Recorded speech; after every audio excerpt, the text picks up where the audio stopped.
ADHD reWired, episode 463. This is the podcast for those of us with really good intentions and a slightly wandering attention. I'm Eric Tivers. I'm a licensed clinical social worker by training and a coach by design. I'm your host, and I have ADHD. ADHD reWired is more than just a podcast. We are a community. We are wired for connection, and you are not alone. Go to ADHDrewired.com to learn how you can join us in our free and secret Facebook group. Get additional resources for every episode, including links to any resources we mention on today's show. You can support us on Patreon, sign up for our email newsletter. You can request podcast postcards to distribute to your clients and support groups. Learn all about our award-winning coaching and accountability groups. You can co-work with us in our Adult Study Hall virtual membership community. You can do all of these things by going to our website at ADHDrewired.com. We know that starting is the hardest part, so let's get started. Welcome back to another episode of ADHD reWired. We are recording the last live Q&A of 2022. So let me just quickly introduce our panel here, which I think if my memory serves me correctly, which is always questionable, I forgot to do that last Q&A. So let's start off with that. I'm Eric Tivers. Y'all, I think, know me. To my left on here on Zoom is Will Kerb, host of Hacking Your ADHD. What's going on, Will? Hey, and for those of you that saw me last month, I was sick then. I'm still sick. It's been great. Man. The team's on the struggle bus today. You, Brendan. All right. To my right, we got MJ Siemens, the host of ADHD Diversified. Hi, everybody. How's it going? I mean, it's going. And we didn't say anything about Will's amazing, cozy-looking sweater because it's a plushy, sort of foam green sweater with plants on it, and it's super adorable. And I got an awesome holiday sweater with a cat destroying a village, for those of you who can see. Laser beam cat eyes. Awesome. All right. And just below MJ, we have Coach Kristen Martz. How you doing, Kristen? Doing okay. I am from Little Rock, Arkansas, but hanging out here in Chicago right now. And we'll be meeting up with Eric and Kat to do some in-person work together in a couple days. So I'm doing great because it's colder here and I'm not as hot. Awesome. And just to the left on my screen is Lisa Sisla, who is my executive assistant, community manager, and all fun things like that. Hi, Lisa. How you doing? Hi, everyone. How are you? All right. And at the bottom of the screen, we got Coach Kat Hoyer. How you doing, Kat? Iron frog hair split 3 ways.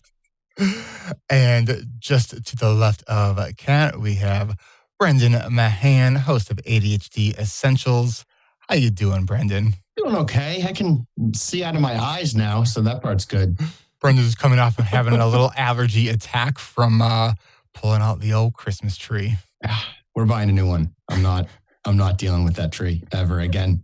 I don't even want to put the pieces back in the box. I don't like it. All right. It's time for something new. All right.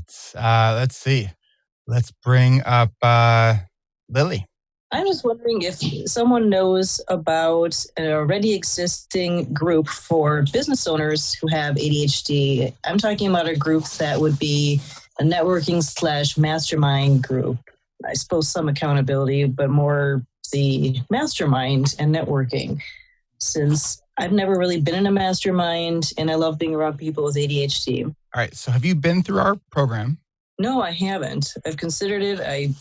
Not yet. Right. Because masterminds are actually part of what we do in the group. And so within the group, all the accountability teams, it's our 4-member accountability team, will be paired into these mastermind sessions. And we have a whole kind of format and agenda and structure for you to follow. And you get to do several of them during the season of your coaching groups. And lots of members will continue masterminding things well afterwards. And then our alumni program, they have solopreneur groups, and there's other things kind of similar to that are being done right now in our alumni program. So if you're looking specifically for people with, to do this kind of stuff with ADHD. It's been created. Yes.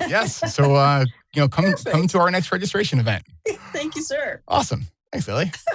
All right, let's go to another one. All right, we got Mary. Hi, Mary. How are you? I'm pretty good, really. I'm in my second week of retirement. I retired. I was a full-time nanny and my back started to hurt. I said, oh, that's a good sign that I can retire. But I'm really, really afraid that I will end up, as my mother did, in a recliner binging on computer solitaire games, or for her, it was the Game Show Network. And I really feel like I need help finding, setting, and following through with my intentions while I'm in this new phase of my life. Okay. So what if instead of calling it retirement, we call that your encore phase? Okay. Because to me, an encore is a performance. What do you want to do? I'm not sure. I'm not sure what my energy level is even anymore. Because I don't do enough physical exercise, and that's something I really need to fit into my life. But I have been a life coach before. I was a life coach for parents. That was probably 15 years ago, and I really enjoyed it, but had a terrible time marketing it. Everybody said, "Oh, can't you just tell me what to do?" And I'm like, "Well, that's really not how coaching works." Thank you. Let's see what's working in your life, but and I loved that and know how great coaching is, which is one reason I'm really looking at your coaching and accountability groups. And I have also looked for support for retired women with ADHD. And I found a few little things, but it doesn't seem like that's there. I'm thinking that maybe I could be a life coach for retired women or women who have a lot of gray hair or whatever it's called. So that's one thing. I also like to do all kinds of creative things. All right. So let me back up a little bit. You said that you wanted to be more physically active. Yeah. What would that look like for you?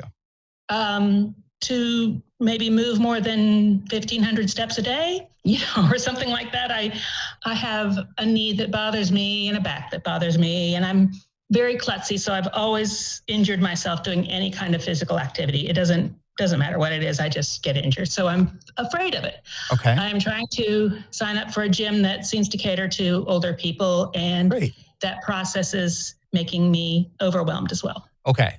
Talk to us about that. What's overwhelming about that process?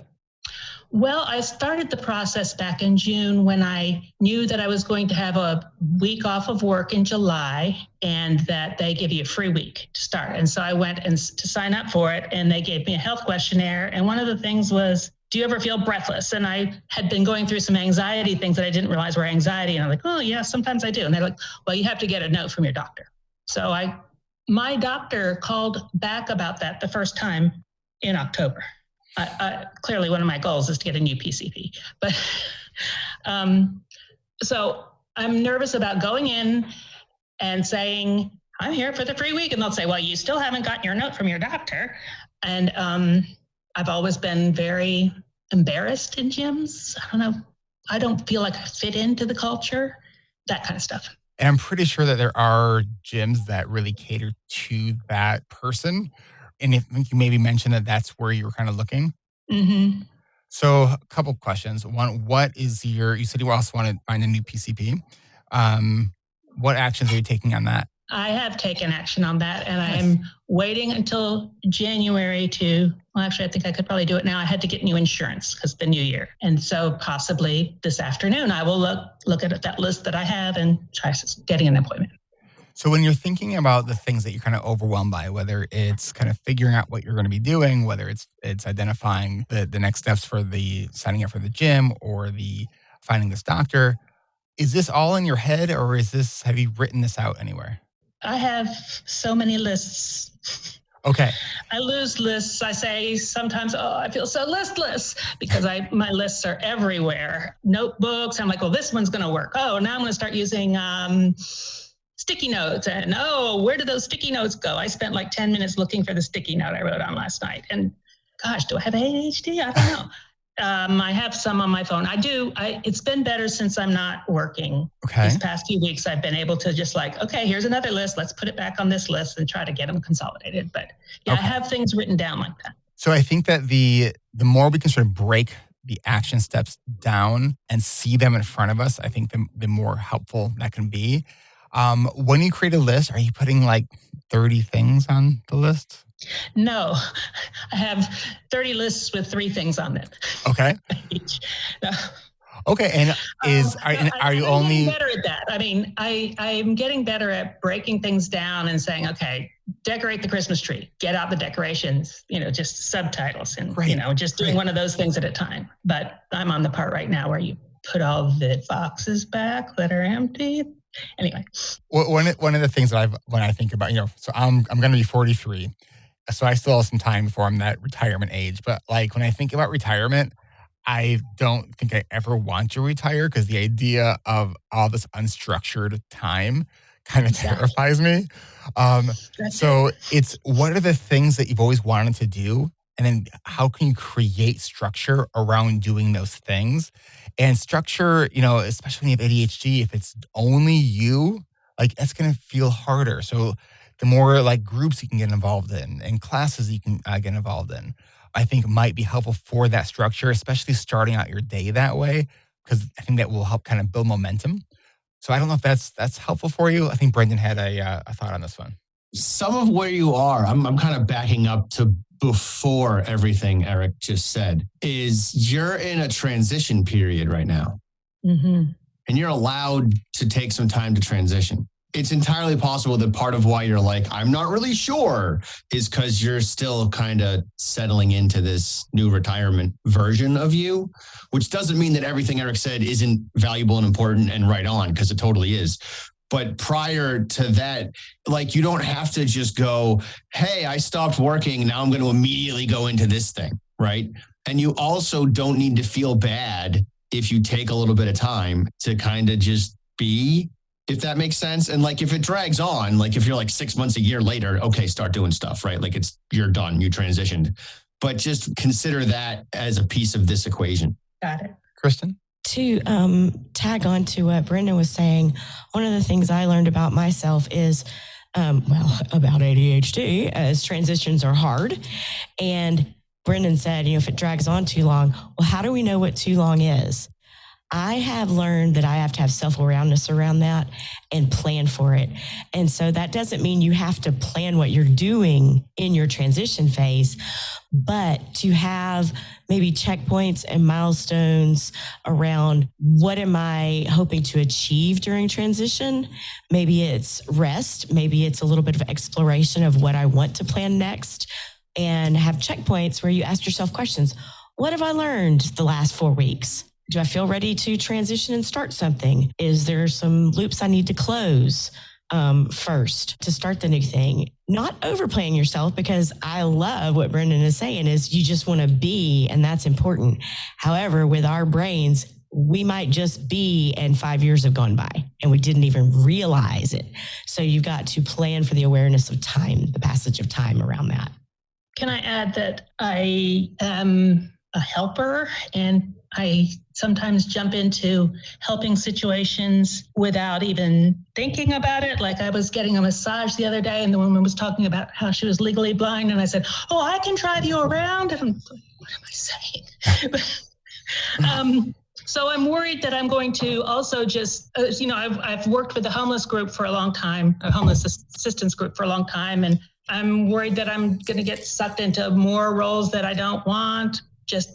Yeah, as a fellow helper, like compulsive helper, you're allowed to just not help, right? Like you retired. You can be like, for 3 months, I'm not helping anybody, and find out who you are when you're not helping, because much like the cult of productivity, the compulsive nature of being a helper that comes with that, you're staring at the precipice of, I'm not being productive anymore because I retired, which isn't true, but that's what it feels like. Like that's the cultural message that we're sending. And that means I should overhelp everywhere and overextend myself and like help the random person who I just met who is giving me a massage because they're blind and I have a car. Like that math doesn't make sense. And some of that is because you're trying to find your identity and your place because you retired and you're like, now who am I? And a really good way to find out who you are is to just stop and recognize that you're a person of worth, regardless of whether you're productive or helping or not. And just have worth and value because you exist. for a little while, like 3 months. I believe too, I was going to add, I believe too, you could do a modification piece of this. If we're talking retirement age, a lot of times we know ourselves really well and we know there's that piece of us that, we're going to help. So what if it was a planned situation? For example, a parallel action I take. Everyone that calls and asks me for donations, I already have a place that I dedicate my donation of time or money, interest. And I tell them, good luck with your cause. I already have a dedicated spot I give to that. So if you were able to say, I'm going to go help at the shelter for 3 hours a week, then you can have that feeling of boundaries work anyway, and share with them that you wish them well with their needs, their cause, their whatever. And I already provide time for that in another arena. And I was going to, like Brendan said, find out who you are without helping. That would give you some of that. And I would strongly invite you to journal around that. Maybe not even written journaling if that's not your thing, but just contemplation, reflection on what was that experience like, telling them no or telling them no and. I think that's some really helpful tips. And I love that, Kristen, about saying, good luck on what you're doing. I already have a cause that I'm focusing on. I think that's a really great way to sort of deal with that momentarily uncomfortable feeling when someone's asking you for something and you don't want to feel like a jerk by saying no. But we have to say no to things like that so we could say yes to the things that really, really matter. All right, let's take a quick break. And when we come back, we got a bunch more questions. So we will be right back.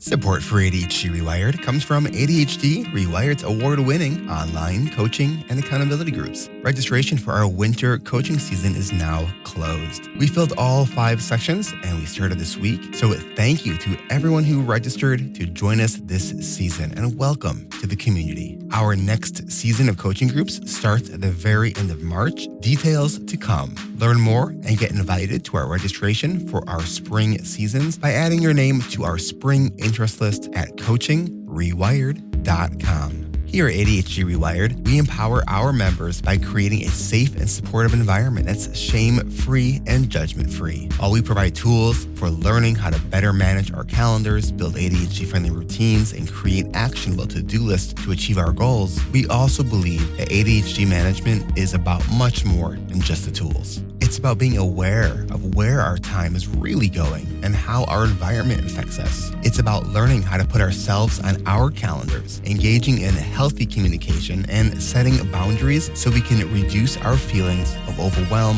and finally make time for the things that matter most to us. And it's about having a supportive community behind us to cheer us on and point out the strengths we have, including the strengths we might forget about when we struggle.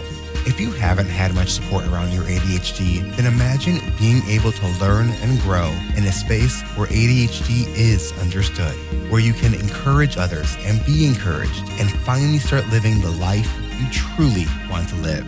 What would that be worth to you? If this sounds like the group you've been looking for, go to coachingrewired.com to get your name added to our spring season interest list so you can stay up to date for when our spring registration kickoff events will be. That website again is coachingrewired.com to learn more and to get your name added to our spring season interest list. That's coachingrewired.com.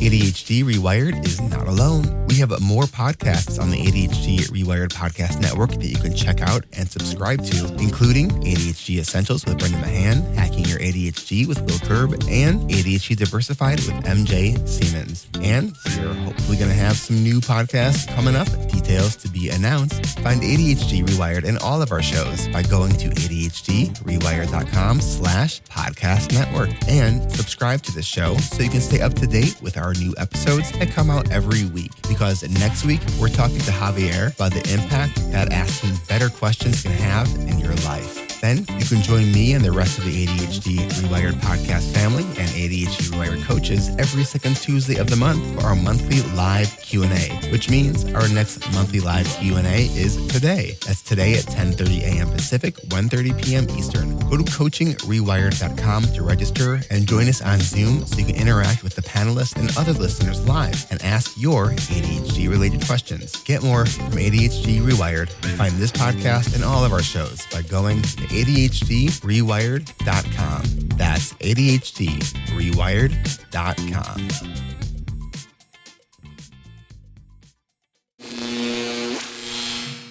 And we're back.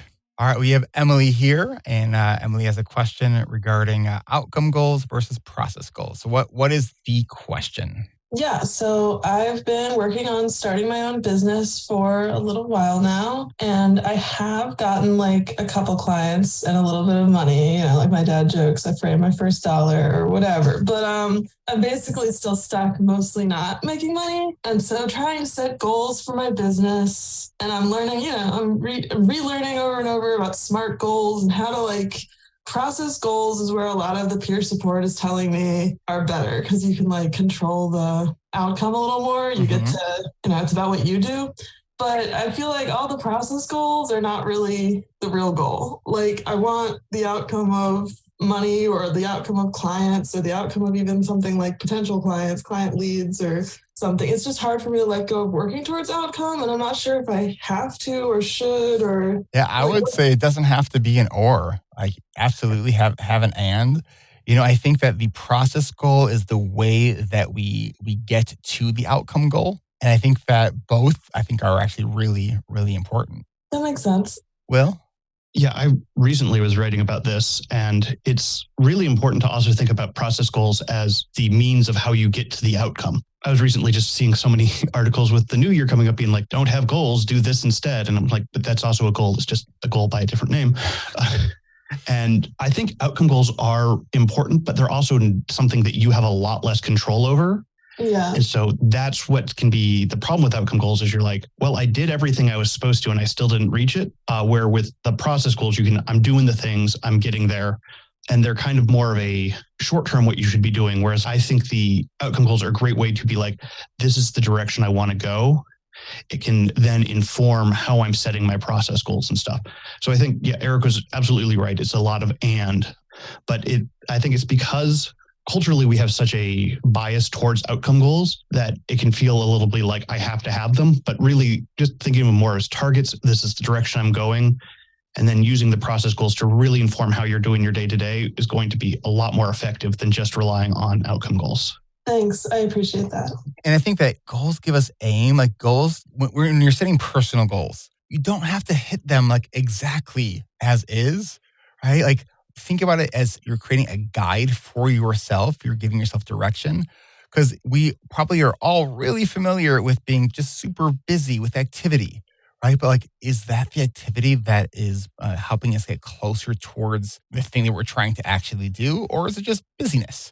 Right. And so I think if we have the outcome in mind, but focus on the process, we'll get there. Even if sometimes you didn't hit it directly on the target, sometimes you don't realize the thing you wanted was sort of next to that target until you're really close to that target. Oh yeah, I wanted to actually do that instead. And that's okay. MJ? I like the idea of outcome goals, but I also don't like them because for me, I get into a little bit of black and white thinking of if I don't reach this outcome goal, I messed up or I failed. So I'm kind of bouncing off of what both you and Will said is having that goal as a target. Even if you hit around the target, you're going in the right direction. But I'm wondering if you have alternatives to those outcome goals. If there's a backup for a backup plan, if one goal isn't hit. Yeah, a backup outcome. If you have a backup outcome idea or a target, what would be the story that you tell yourself if any of those outcomes that you want don't get met? Then what would be next? That's where I get stuck, is the black and white thinking. What's the story I tell myself if I don't hit that goal? What's the next thing to go either towards that goal or pick a different goal? Yeah, I think for me, it's like, it's also the binary thinking of it's either this outcome or that outcome, even if it is a backup. Like there's actually like tons of choices, like sometimes. So yeah. I'm with you. Yeah, But I think it comes down to that story of what we do tell ourselves. It's like, are we looking for a feeling when we say if we do hit that outcome goal? And what if we do hit that outcome goal that we want, but the feeling doesn't come? Yeah. Yeah, I appreciate all this. Lots of good food for thought. I think you're on the right track. Absolutely. You're kicking ass, Emily. Thank you. All right. Let's go to our next question. All right. We got Kimberly. Kimberly, what's your question? So I've been trying to get into live streaming a couple times a week in the morning. And I've been trying to make it as executive dysfunction friendly as possible, but it still feels like something is missing, but I'm not sure what that thing is. And then things I currently do is I have a checklist, and then I have a file that helps me all of the URLs and software I need. And if I remember, I try to set up my equipment the night before. Okay. So first of all, you're doing some amazing stuff with your systems. So I just want you to know that. Second thing, when you say executive dysfunction friendly, does it just feel like it's uncomfortable getting started? Like I definitely wear out faster when I'm streaming versus when I'm doing the same thing. Like let's say it's an art stream, so I'm drawing, and normally I could do this all day, but once you add live streaming into it, suddenly I'm tired after a few hours. Okay. It's so interestingly that, so what are we on? Episode 460 something like that. And I still, to this day, when I'm like starting an interview, I still feel like I'm trying to figure out what I'm supposed to be doing. And I have, pretty fine-tuned processes. So I think it's just important to recognize, is it a process issue, or is it just kind of like a getting on to the starting piece issue? But it sounds like you got a lot of really good processes. What's your why for live streaming? It's kind of a tangent from working on a project I'm super passionate about, partially because I get to talk about things that are super exciting in the project. And I'm like, well, I'm already drawing this for hours and hours. I might as well make some hashtag content out of it by live streaming. What's the part that's exhausting to you? Sometimes it's managing chat when someone does come in, or being slightly demotivated when nobody says anything. Like no one actually comes. And I'm sure part of it is a product of me choosing to live stream in the morning when everyone's got work and school. And it's the most convenient time for me. Have you joined any like online groups for live streamers? I'm in a few groups. And have you asked them how they kind of manage their energy while they're doing it? I think I talked about it at one point briefly, because there was one time where I was super tired and I mentioned it and they're like, yeah, if you're tired, just stop. Yeah. MJ? Well, first of all, transitions are hard, but it sounds like you have a lot of physical prep done to transition into the live streaming. So my question then would be, what are you doing to mentally and emotionally prepare beforehand for live streaming? And what are you doing afterwards to decompress from streaming? Because I know for me, I have to take some time to mentally and emotionally prep for being here. And I know that after this, I probably need to lie on the floor for about half an hour, just because there's something about being live that is executive function draining. So taking those two things into account, the emotional and mental prep before and after, do you have any routines in place for that? It's kind of squeezed between what I normally do in the morning, which is like breakfast, short exercise, and whatnot. And then it's squeezed between that and then when I have to get ready for a job, which I happened to get a part-time job right as I was starting streaming, which I know also hasn't helped get used to streaming, because now it's like, I have to stop after a couple hours so I can actually go to work at this day job I now have. Do you ever find the streaming sort of energy adding? Like, does it energize you in any part of it energize you, or is it regularly just draining? Like the thing that seems to help me is also frustrating, is that I put on the right music, but the problem is music I like is copyrighted. And so Twitch has issues with that being audible. Can you put like an earbud in like one of your ears? It's just you listening to it? I can probably do that. Because music is kind of like medicine. Like the right music can totally alter your mood. Kristen, you got something? Really quickly, because of what you just said, Eric, planning those transitional bookends. Also, if music is something that obviously speaks to you, find music pieces for your transition in and transition out to help recharge. If it's not music, maybe there's something else that's a sensory thing.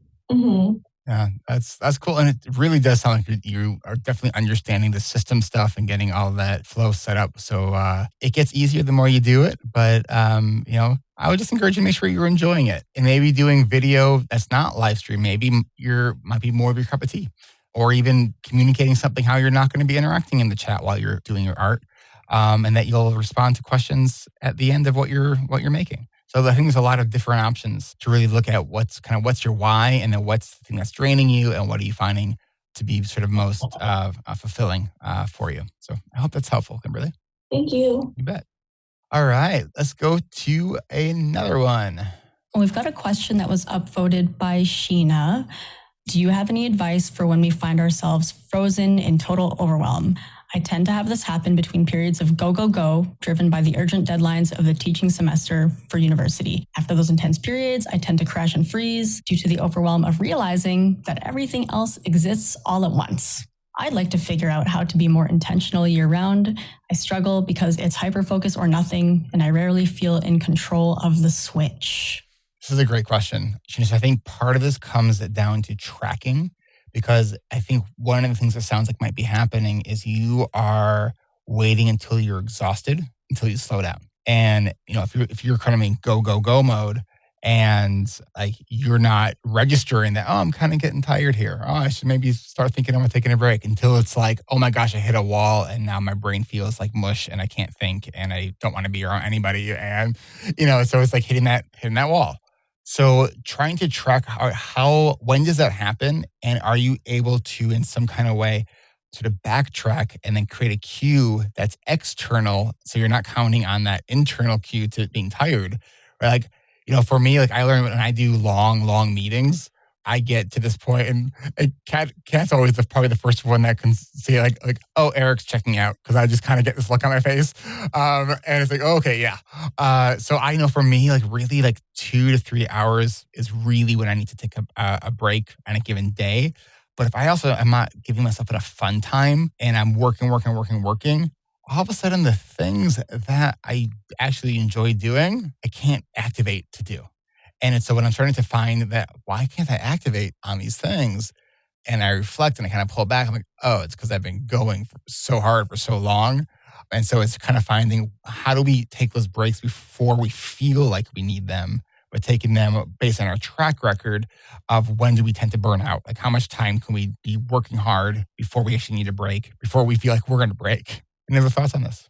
MJ, you're muted. Yeah, okay. Yeah, I've done this before. So I guess a couple of questions that I would consider thinking about looking at this, because it sounds like me. When we find ourselves in overwhelm or on the way to burnout, what is our self-care looking like? And if anybody here is sort of in that burnout phase, or like feeling like you're on the way to burnout, like what are you doing that recharges you versus doing things for others? I used to think that constantly being busy was just a way of life. And anytime anybody else had anything that was going on, I had to be there, or we were talking earlier, like a compulsive fixer, helper kind of person. And then I realized, and this is just for me, I don't know if anybody else can relate, but being in a constant state of overwhelm was a way for me to avoid my own self-care and my own meaning making, which in itself made my life feel overwhelming, because I was forgetting about me. And what it sounds like here is, where can you stick you in that equation so that you can have time for you? Will? One thing I find really helpful for overwhelm is just writing down why I feel like I'm overwhelmed, because often it's just this cerebral, like, I'm stuck. And then if I write, I feel overwhelmed because I can't do this. And I'm like, oh, well, I can't do that. Like, I don't need to feel overwhelmed by it. I just can't. I need to find a different solution. And it's often, what my issue often is my thought brain is going too fast to settle down on thinking about solutions, and I'm just focused on the problem. And having the problem written down, I'm like, well, I know what it is there. Now I can look at that. I think that's great. And along with that, you can also just talk to a friend. That's an alternate solution to there.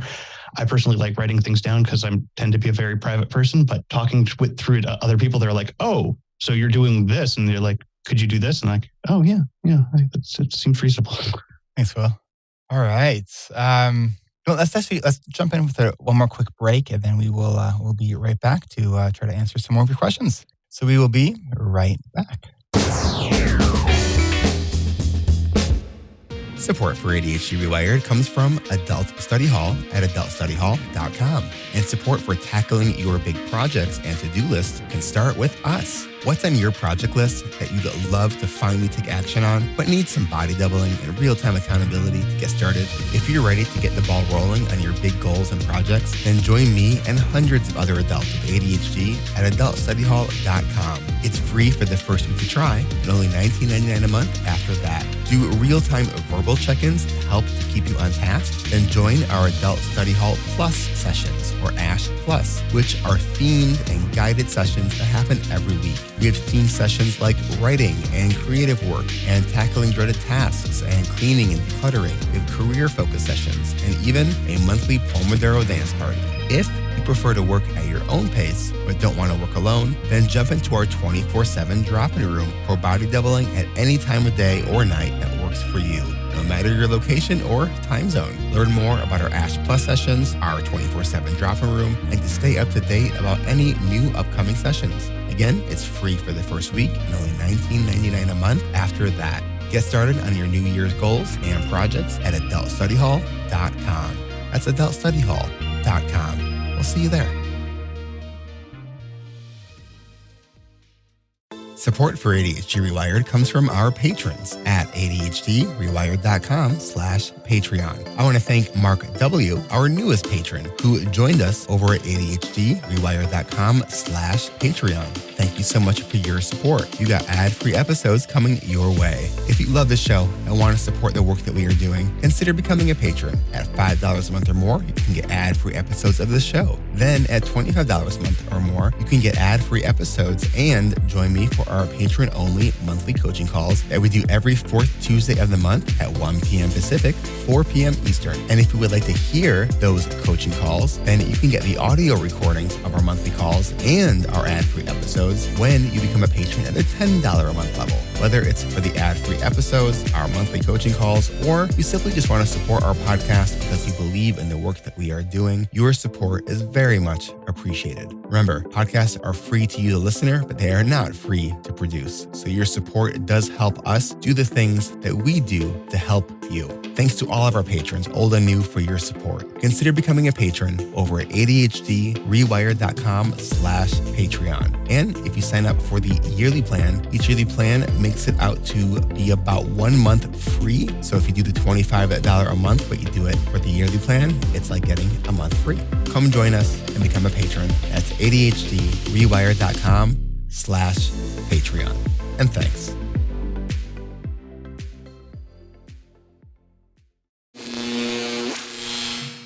And we are back. All right, let's take another question. Who wants to read one of those questions?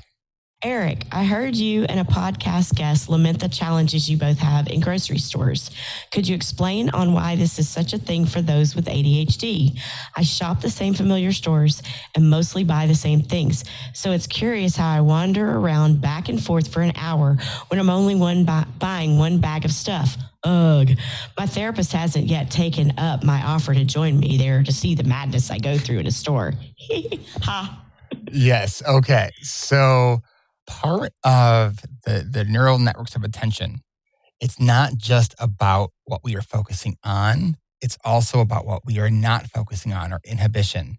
Our brain does not do that. Not well anyways. So everything that's not the thing you went to the store for, that becomes in your sort of visual proximity, becomes something that's entering your attention space, right? And so it is like usually, well, not always, but like when I go to the store, sometimes I will try to, like I'll go in with like a hoodie on and really just try to like go really, really fast and focused. But I also fall into that as well, where I'm like looking at all this other stuff. And it's funny because like there's a short window where I kind of enjoy doing that. And then I crashed through that window and I kind of hate everything and everybody. And I want to just get out of the store, right? Like, because I get overwhelmed by all the sensory input. My partner and I, we were doing some holiday shopping last week at Home Goods, which is such a fun store until it becomes like just overstimulating. And I hit that point at about 40 minutes in. It's because our brain's not filtering, right? And so if our brain is not naturally filtering, it makes sense why we get overwhelmed and overloaded with sensory stimuli, which is why, like, thank goodness for all these services like Instacart and things like that. Like, it is, oh my gosh, I love it. I love that. But that is kind of why. It's just that ability to kind of turn down how your brain is processing external stimuli. Kristen?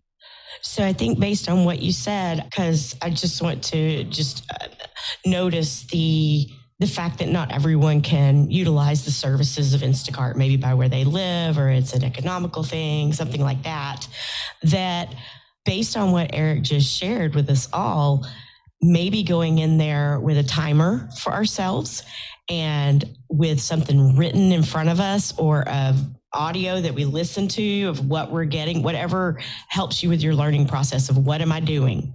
What am I here for? And if you do want to browse for something, maybe sticking it to one category, just limiting those choices might be helpful. Okay, so when you were saying that, Kristen, I actually just came up with an idea. So I actually used this to get myself out of the office. Is I will like order Chipotle for pickup, and I'll do it. And this is Chipotle in like 5 minutes from here. So I'll select the have it ready as soon as possible. So I don't want to eat a cold burrito bowl. Like, I want my stuff piping hot, right? So like maybe going to the grocery store and then like scheduling whether it's picking up some food or even like a coffee or, something where you actually have some external accountability now to go be at a place because you just put a couple bucks down to get yourself some food or a drink or something like that. So that can actually help engineer that urgency. Then I would just encourage you to have some maybe reminder alarms so you don't forget that you did that. MJ? I'm actually going to tag off of something that Kristen said with the timer. So with the timer, right? But if you're playing a game that, right, you're going to beat the timer, getting out of the grocery store, making it fun, having a list and seeing how fast you can get the things on your list. I mean, going to the grocery store with a specific list is one thing, but in terms of the overwhelm, right, if you give yourself something else to focus on, maybe depending on the person, it might sort of drown out the other stuff because you're so focused on either beating the timer or maybe you have the timer, but you've also let somebody know, hey, I'm going to send you a picture of me in my car after I've left or gotten out of the grocery store with a timer, and make a game out of it, either with yourself or with somebody else. That's all I got. I also actually find it helpful to put on like headphones and music when I go into a store. And it does sort of serve to take some of the sensory processing away from all the external stuff, and you're sort of channeling some of that sensory information. Will? Yeah, I was just going to mention noise canceling headphones were a game changer for me going shopping. And when you're wearing headphones, people don't bug you at the store because they're like, oh, they're not going to listen to me. So it's kind of like a good signaling device, like, hey, they're not going to do anything. They're not going to respond. And then along with that, just not going to stores during their primary grocery hours, like right after school gets out, or going to the store early in the morning it's fairly empty. It's a nice experience. You're like, oh, there's like 4 other people in here with me. And they just fully stock the store. So you can actually get the things you want. Yeah. So when you go to the store, it makes a big difference. And some stores also have like sensory friendly hours now. At least in my area, I've seen like they have early hours where it's like, oh yeah, we're going to have the lights dimmed a little bit. So they're not like the really blaring and all that kind of stuff. We're not going to have the music that nobody likes playing and all that. Awesome. All right. Let's go to the next question. This question is from Jeff. You mentioned dealing with emotional dysregulation before doing the intensive, I'm assuming for the coaching groups. Mm-hmm. Yeah. So dealing with emotional dysregulation, I've only recently started coming to grips with this. Can you say something about this and maybe offer some suggestions, managing emotional dysregulation? Yeah. So I think the question is asking about what we do in the sort of the pre-registration process for our coaching groups. One of the things we tell people that if emotional dysregulation is one of your primary challenges and it's interfering on a regular basis with you doing the things you want to do, that we kind of recommend that you work with a therapist first before signing up for our groups, because it's hard and it's going to push you out of your comfort zone. And we want people to have, for learning to be accessible and for them to be able to lean in even when it's uncomfortable. So what we've seen it when people have a hard time sort of doing that, those are the people who I've seen have not gotten as much as we would like to see from the group. But as far as like some of the actual like sort of separating that from the groups, but like how do we manage emotional dysregulation? So exercise is a big one on that. We know that getting enough sleep is a big one. Make sure you're eating. You probably have all heard of that HALT acronym, right? Hungry, angry, lonely, tired, right? Like don't do things, if you're hungry, angry, lonely, tired. I know if I haven't eaten in a while and my measure's starting to wear off, like I get irritable. So it's like knowing what are those things that sort of drive the irritability. I know if I haven't slept well, sort of same thing. So it's really looking at what are those things that are going to really support us in more emotional regulation. But I also think that there is a piece of, there's sort of like the bottom up emotional dysregulation and there's the top down emotional dysregulation. And I think that when we look at how our environment is affecting us versus how is, like, we just learned that we have ADHD and like I'm trying to make sense of all of this. And that can be very emotional. And I think that in that realm, I would say something like being part of our coaching community and sort of doing this stuff with other people who you will almost immediately relate to in a way that for a lot of people, they describe as kind of mind-blowing. Like how much they relate and how helpful that actually is on helping them sort of see themselves in a better light. Because, we are often the harshest critic to ourselves, right? And yet we tend to see all the good things other people are doing. And when we're in a space where like everyone kind of seems to do that, we start to realize, oh, we're actually being kind of harsh on ourselves. And we can kind of see that in a more self-compassionate kind of way. One of the things we like to say about our coaching groups, because it is coaching, it's not therapy, but it's really therapeutic. I think doing this stuff with other people with ADHD, I just think it is so profoundly helpful. Anything else anyone wants to add to that one? MJ. I'm going to jump off of what Will said earlier too about journaling. If this is something that is new and you're exploring sort of what emotional dysregulation is for you with your unique ADHD, journaling. For me, I didn't even know what emotions I was experiencing going through emotional dysregulation. Like, am I angry? Am I upset? Am I tired? I couldn't pinpoint it. So it was through a lot of that journaling that I was like, or even just feelings. I'm feeling exhausted, which is making me feel not worthy of doing the next thing. I'm feeling angry because I didn't do this thing, or maybe somebody said a wrong thing that sort of set me off. So journaling about the potential emotions you might be feeling and what in your environment is making those emotions come up. Because for me, like I said, I didn't know. I thought I was just a hothead most of the time. But yeah, having that awareness really helps to say, okay, this is what I might expect from myself. And then the power of the pause. Mm-hmm. And I think another thing to also explore is the emotional dysregulation piece. Is this more of a function of the ADHD? Or is this something that gets triggered that is something that's rooted in trauma? And I think that is also a really, really important and nuanced thing to explore. And that is something you can work with a therapist. And I think it's important to work with trauma-informed therapists who also do have an understanding of ADHD. I know that sometimes those can be hard to find, but it is worthwhile to see if you can seek therapists that have that knowledge and experience. All right. Well, I think we are coming here to the end. I want to thank everyone, our panelists, coaches, podcasters, and you, the listener, and the people who are coming here asking questions each and every month. It is, wrapping out this 2022. I feel like this, like 2020, 2021 and this year has kind of just been this long, extended, weird, I don't even know what to call it. Kristen, I didn't read the lips. Transition, because I am a skipped record right now on that.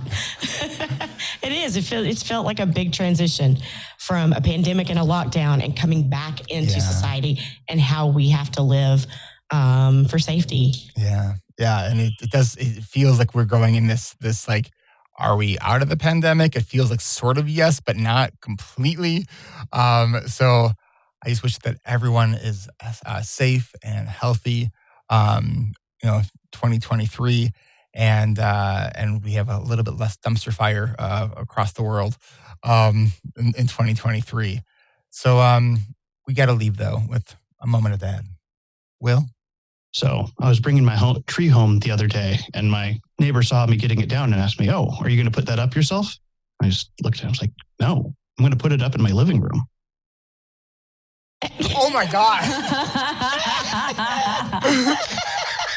Oh my God. It's a dirty dad joke. Yeah, so that one went more uncle joke. Approved.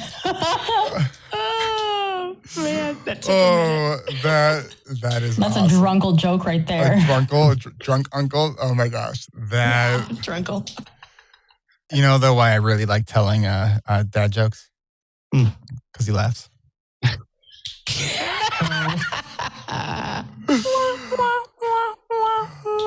All right, everyone. We do this the same time every month. So we will hopefully see you back here next month. Thanks, everybody. Have a great new year. This is Eric Tivers. Thank you for listening, and congratulations for making it to the end. ADHD reWired is more than just a podcast. We are a community focused on learning, growing, and connection. The website is ADHDrewired.com. You can find time-stamped summaries and additional resources for each episode. Apply to join our free and secret Facebook community. Learn more about our award-winning intensive online video-based coaching and accountability groups. Join the Adult Study Hall virtual co-working membership community. Find all the other podcasts on the ADHD reWired podcast network. Sign up for my email newsletter to get exclusive content that you won't hear anywhere else. And use the search tool to find episodes on specific topics. You can do all of this at ADHDrewired.com. While you're there, click on the Patreon button. If you are a regular listener, consider making a monthly contribution by becoming a patron. If you are able to financially support my work, it would mean a lot. This show is free to you, the listener, but it's not free to produce. Plus, patrons get cool perks like ad-free episodes and access to recordings of coaching calls, and $25 a month patrons can join me once a month for a group coaching call. You can follow me on Twitter at Eric Tivers. You can like our Facebook page at facebook.com/ADHD reWired. If you're a coach, therapist, or related professional, connect with me on LinkedIn at linkedin.com/Eric Tivers. Subscribe to ADHD reWired on YouTube to see selective interviews and other videos I've made. Podcasts change lives. You can make a difference in someone's life by spreading the word about this podcast. Mention it in your online communities on Facebook, Twitter, Reddit, or wherever you hang out online. And be sure to share it with your friends, family, your therapists, your coaches, doctors, siblings, parents. And if you, your coach, therapist, doctor, or ADHD support group leader would like a pack of podcast postcards to hand out, you can request those at the website, ADHDrewired.com. If you are a member of CHAD, ADA, or any other ADHD support group, please be sure to tell them about this show and all of the shows on the ADHD reWired Podcast Network. You can even show them how to download it on their phone. And if you really loved this particular episode, please hit share on your podcast player. I'm only one person, and I do count on you to help spread this message. One of the biggest things that you can do to support this podcast and help other people discover it is to leave an honest rating and review on Apple Podcasts or any other app that supports reviews. And don't forget to hit subscribe so new episodes are automatically pushed to your favorite podcast app. Looking for more ways to listen and learn? Get a free audiobook and a 30-day free trial at Audible by going to audibletrial.com/ADHD reWired. Here is my list of must-listen-to audiobooks updated July 2021. Nonviolent Communication by Marshall Rosenberg. Attached by Amir Levin and Rachel Heller.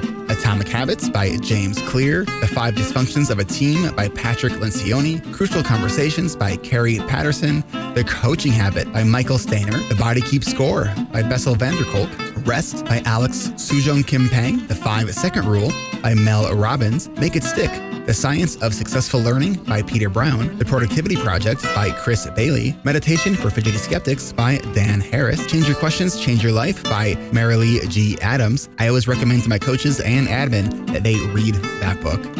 The One Thing by Gary Keller, a required reading for all of our coaching group members. Procrastinate on Purpose by Rory Baden, The 4 Tendencies by Gretchen Rubin, The Art of Asking by Amanda Palmer. And if you're looking for something a little bit more magical, I have fallen in love with the Harry Potter series, and the narrator, Jim Dale, is amazing.